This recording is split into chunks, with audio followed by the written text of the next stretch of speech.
obviously you're accepted in your own gym and everyone's probably really positive and knows you well, but is that why you train completely covered up? Because I've never seen you.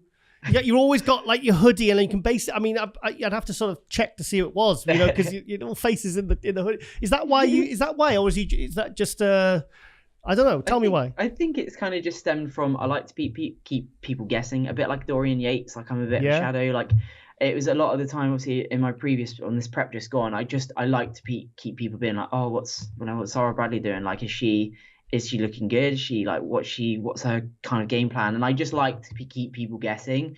And that's really why I only do it. And I like to stem from, so I'm not one to stay within the crowd. And obviously this is no offense to girls that wear booty shorts and crop tops in the gym, but that's just not me. Like, hey, Sarah, that's me. I wear booty shorts. Yeah. I knew it.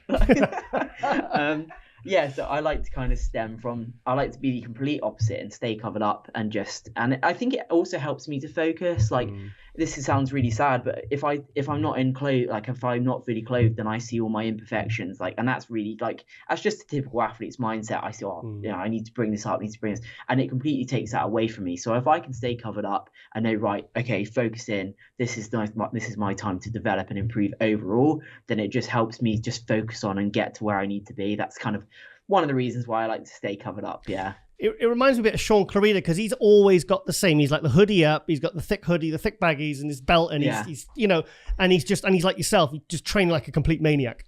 Yeah.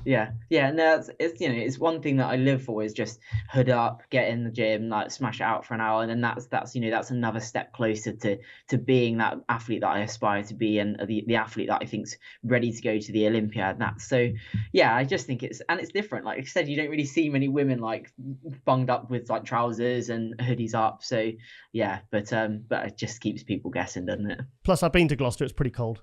Yeah, exactly. So I mean, obviously you did really well in your pro debut. Were you happy with the result?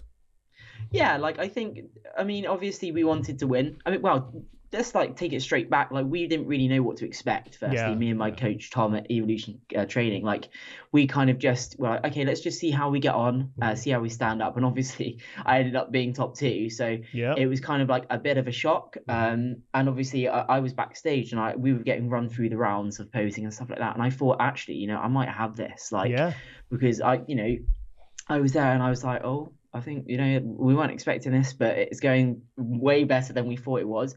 And I did want to win. Like, I actually had that little inkling that, I actually might be first place here. So I was a little bit gutted, granted, because I was so sure of that outcome. But to place second in my pro debut against 21 other women, I think there was a couple of Olympians in there as well. Yep.